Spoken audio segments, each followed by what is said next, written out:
এই যে গুম করছে হাসিনা, এই যে গুম, এগুলোর আমরা জাস্টিস এন্ড অ্যাকাউন্টেবিলিটি আছে, তার নামে কেস হয়েছে আইসিটিতে, তাকে আমরা এক্সট্রাডিশন চেয়েছি এবং এটা একটা লিগ্যাল প্রসেসে তাকে, এবং আমরা পুরো সারা জাতি যদি সোচ্চার থাকি এবং এটা যদি আমরা প্রেশার রাখতে পারি, ঠিকই তাকে আনা হবে। সে আপনার মনে আছে, সে তার বাবার খুনিকে যেভাবে খুঁজে খুঁজে নিয়ে আসছে, ঠিক আমরাও আমাদের যতদিন আমাদের এই গভর্নমেন্ট আছে এবং পরবর্তী গভর্নমেন্ট সবাই মিলে, এটা আমাদের একটা 1 নাম্বার দায়িত্ব হবে তাকে ফিরিয়ে এনে বিচারের সম্মুখীন করা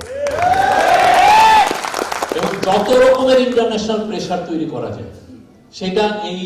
ইন্টারিম গভর্নমেন্ট করছে। আমরা আমাদের ডিপ্লোম্যাটিক এফোর্টস জারি রেখেছি,